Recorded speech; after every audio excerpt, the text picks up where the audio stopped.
ku Eddy Kenzo. Eddy Kenzo akoze statement n'agamba omanyi oba butasoma nakyo kintu kibi nnyo ne bw'ofuna ssente nga tosomye era karakita z'obutasoma tezeebulizaayo. Yeggwe pulezidenti w'ekintu federation n'ofuuka omwogezi w'ekintu n'ofuuka akawuntanti n'ofuuka omuteesiteesi n'ofuuka buli kimu ekyo kyennyini ky'okola kye kiraga nti ekyo kyennyini kye mulimu tekiri serious. Mbu Museveni ku mulembe gw'abantu bazimbye ku mayumba. Ye Kenzo ekimwagaza Museveni mbu abantu bazimbye ku mayumba. Kitaawo y'ataayina. Oba gye wakulira ye wataali mayumba, ffe twakulira mu mayumba. Mayumba tegatandikidde ku mulembe gwa Museveni.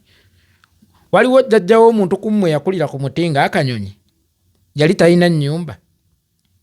Gwe maama wo gwe omulabi wa vidiyo eno yakkulizaawo bakitaawo yakkuliza mu nsiko yali talina nnyumba. Njagala okwogerezeganyako n'abasokka ku mulembe gwa Museveni mu kkula ebiseera bwe baakulira. Mwakulira ku miti. Gwe kitaawo bw'aba teyalina nnyumba ng'essaawa eno okuzimba ennyumba kye kikuwagiza Museveni, mwali baavu bwavu. Mwali baavu kati gwe toyinza kubeera jjinja kwe tupimira gavumenti ntuufu kubanga ebikukkusa ate bitono nnyo. Eddy Kenzo abantu baazimbanga. Okuzimba tekutandise ku mulembe gwa Museveni, just gwoba gwe ne famire yomwe mukutandikidde ku mulembe gwa Museveni. Naye kuva ddadda abantu baabanga n'amayumba ate nga bajja jja mu mirimu essaawa eno gye mulabanga egitaliimu nsi egyo gye baayonoona emmwanyi, pamba, ebyobulimi abasajja mwe baazimba, ebyobulunzi abasajja mwe baazimba. Kakati okuzimba si gwa mulembe guno. Era toddangaawo ne weesudiya mbw abantu bazimbye amayumba ku mulembe gwa Museveni. Mwe mwali abaavu, ffe twakulira mu mayumba of course. Ne bannyaffe tekuliika kugamba nti saakulira mu nnyumba ate nga ya bbaati ate nga mwamba. Kakati gwe bw'oba gwe kipimo kwe tugenda osinziira okulonda Museveni, just mwali baavu bwavu.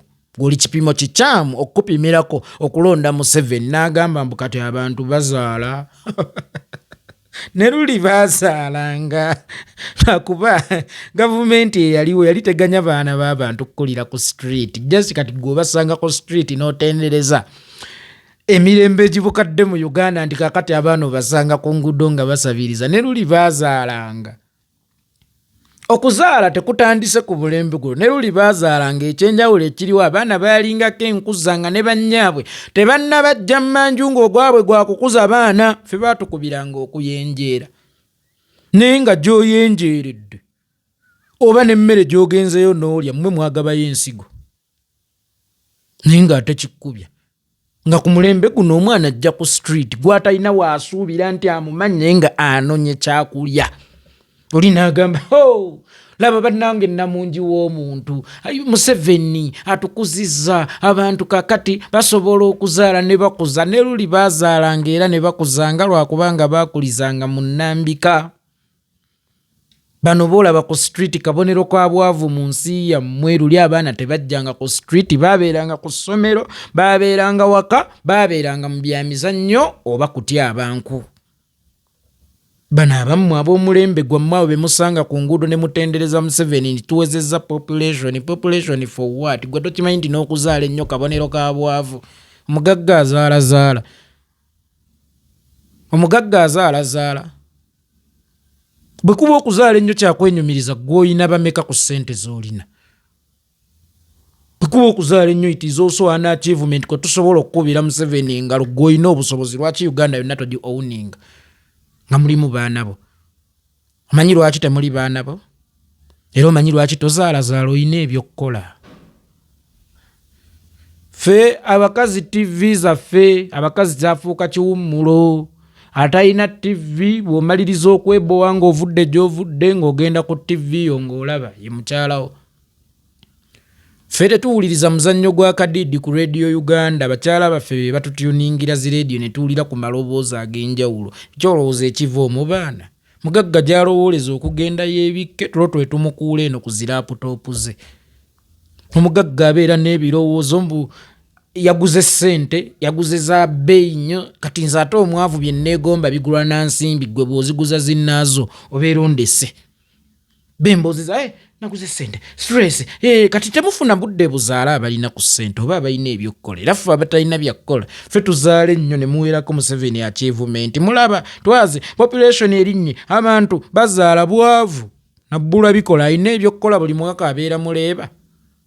Osofunisa omukazi olubuto ng'akyayonsa ng'abadde alina ebyokkola nga yasaba liivu ku mulimu oba baamuwaayo ka maternity leave ka myezi 6 ate n'omutikkiramu olubuto omulala emyezi 6 egyo, era n'asanyuka nnyo nti afunye ekyamagero. Alina ebyokkola, tagenda kubeera muleeba. Abatalina byakkola mwe musiiba nga muzaalazaala.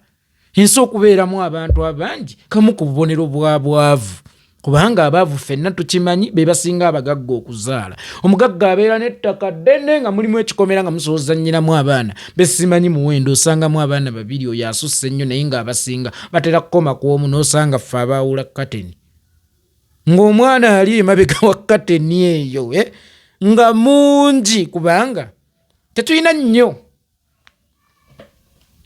bitukubiriza kwewala bakyala baffe. Era tetulina kiwummulo kisukka ku bakyala baffe. Saawa 4 tubaawo.